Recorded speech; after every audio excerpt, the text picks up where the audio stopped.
Hey, Adita. Good afternoon. Hi, Deborah. Good afternoon. How are you doing? I think good. Is it still good morning for you? I think it is, right? Yep, still got 30 minutes yet, but I Okay. know it's afternoon for you. Good to see you again. Nice to see you too, Deborah.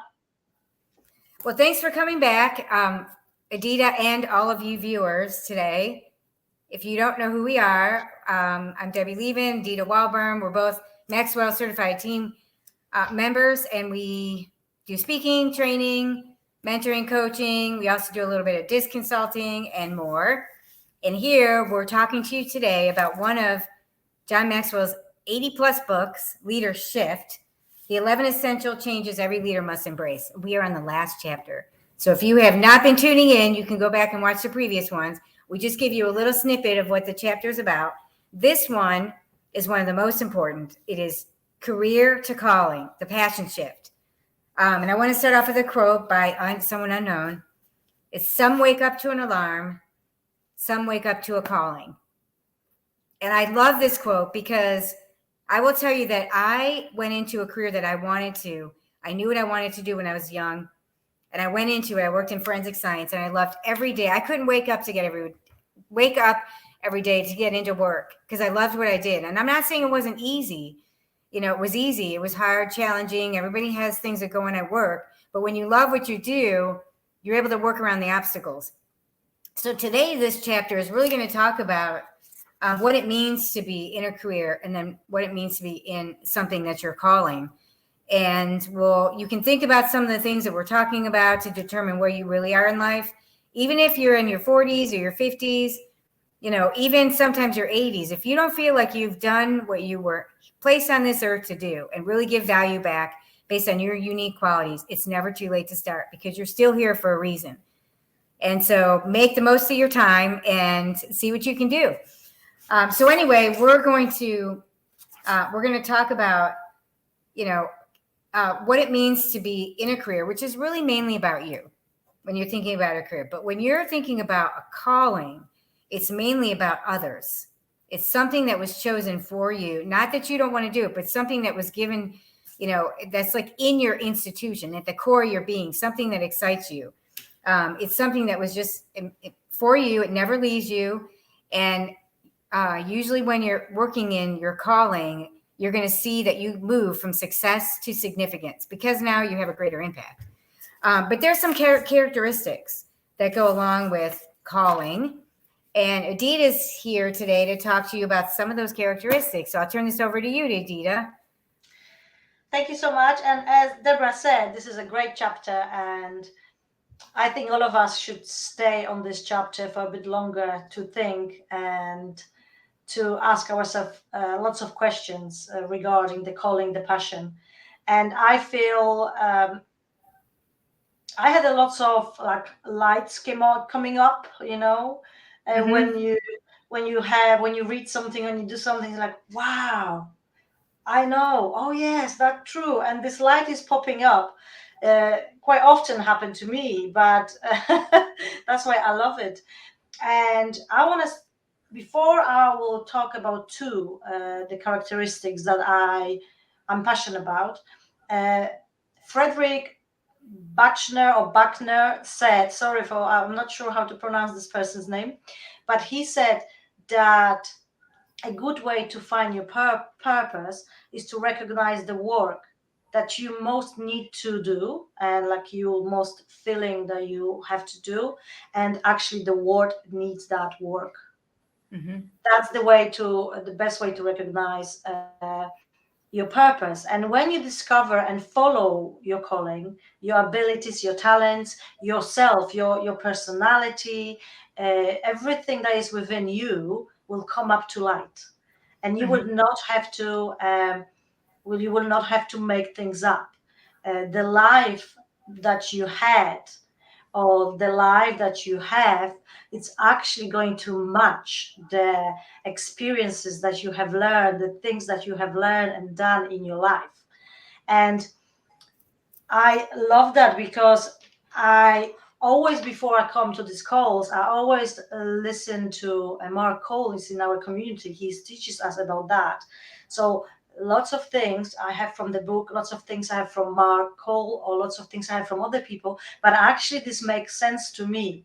So it's important to go and listen or read somebody else's different points of views, because then you can put all together, and actually you will decide that actually all of them say the same things, so it must be something in it, right? So yeah, so I want to say, if Mark is watching this, thank you, Mark, because Mark also opened my eyes a little bit on his views, the way he said it. So let's talk about those 2 points I want to talk. So your calling matches who you are. And I think when you find your calling, you won't have to chase it. You will be captivated by it. And actually, that's so true, because Seth Godin said, again, have I pronounced this name correct? Seth Godin. I Seth think Godin. Yep. yeah, yay! The names. So all of us struggle when our identity doesn't match the reality of the world around us. And I believe that when you find your calling, it will be that will be something that who you are. And you will not have to struggle, because you won't struggle with the world around you, because you actually will match that. That's my interpretation of that. And your calling will, that not yours, mine, will carry us,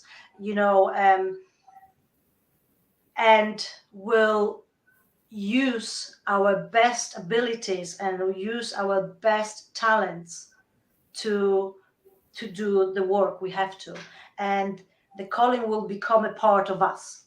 And that's why I love this. And it's true, because if you feel that you're faking, and that's the point, if you feel that you're faking in anything you do, that you have to put, of course, like Deborah said, you have to work hard, but you feel like this is not real, it's being a fake, and you're doing something because somebody asked you to do, it's mean it's not your calling. So stop there.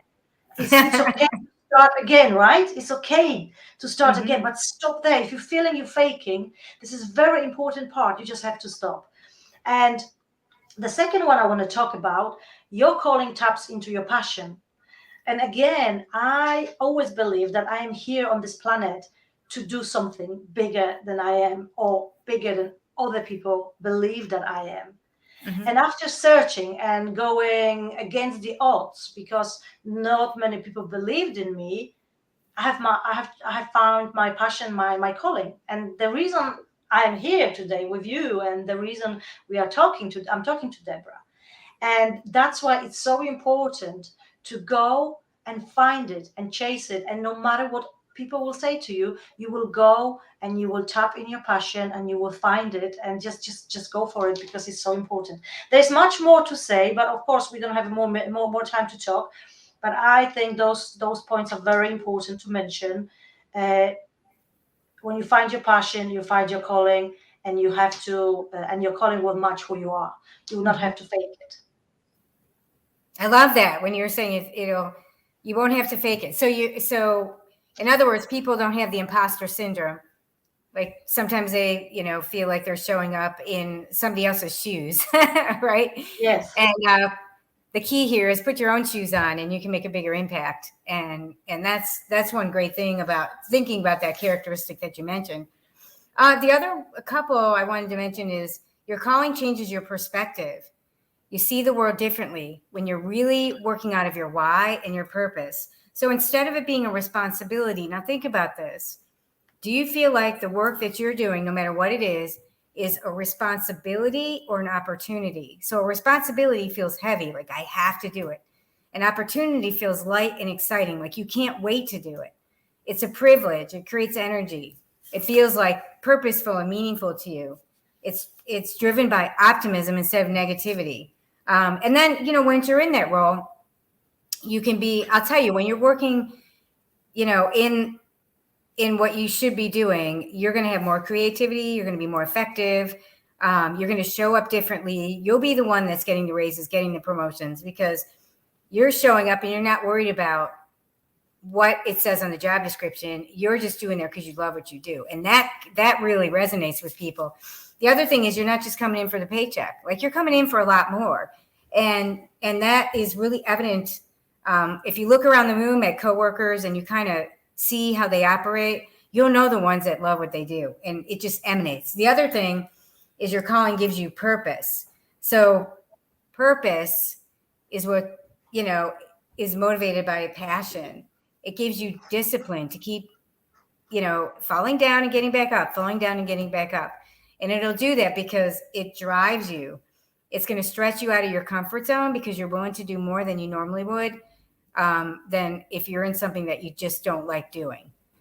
You'll go the extra mile. People just go the extra mile when they do that. And what happens when you go the extra mile? There's incredible growth that goes on, and you're more consistent. So you're going to grow because when you're going the extra mile, you learn a lot by doing that.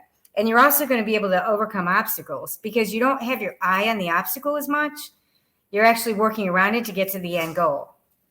So those are some things that, think about when you're trying to determine whether or not you're in where you should be and you're doing what you really want to do. So, Adita, I have a question. What was your key takeaway from the chapter? There's lots of key takeaways, but if I will have to mention something, I will go with something new.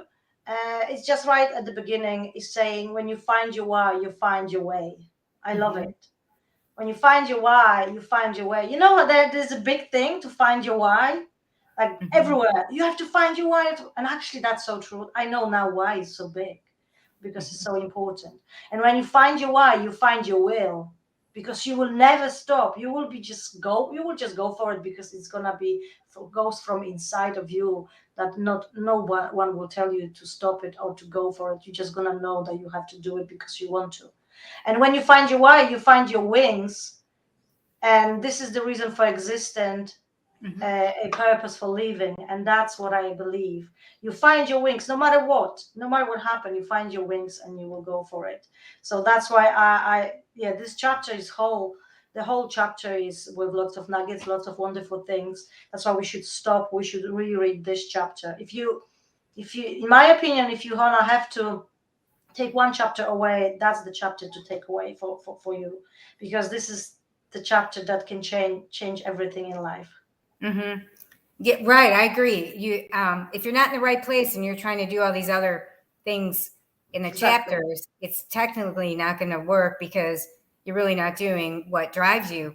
And I like how you said it gives you your wings, because when people are, and like me, I love my career. Like I could see the vision and I wanted to get there, and I wasn't worried about how. I knew it would. So part of this is belief. You believe that you can do it, and you believe in what you're doing, and things start happening. So my key takeaway is to really think about, when you're looking for or trying to discover what your calling is, think about what are the things that you sing about, what really fills your heart, and then what do you cry about, what breaks your heart, what stirs up the emotion when you see something happens and you're not supportive of it, and then what do you dream about, what lifts your heart. Because all those things can be, if you're intentional about it, you can actually make them come to fruition. So just wrapping up, I wanted to run through the chapters that we talked about, and I don't know if any of them resonated with you, but if you didn't have a chance to listen to our other videos, when we talked about Leadershift, we talked about 11 different ways to do it. One of them was going from soloist to conductor. And that's really about your focus, from you to people, you to them. And then there's goals to growth, perks to price, pleasing people to changing people, maintaining and creating, ladder climbing and ladder building, directing and connecting, team university to team diversity, positional authority to moral authority, train leaders to transformational leaders, and then today, career to calling. And there's so much information in each one of those topics that it's worth going back to review or buy the book and learn for yourself. So anyway, thanks for tuning in. And we done it. We did all the book. We went through the book, and we're going to come back and talk about another John Maxwell book with you. So stay tuned on that. But also keep an eye on both of our Facebook pages, because we're going to be doing deeper dives into these topics, and you can join along with us. But we're going to take one chapter and really drill down into what's going on with those chapters. So thanks again, Adita, for being here with me. Thank you so much. Thank you all for watching. Okay. Have a great day. We'll see you soon. Bye. Bye.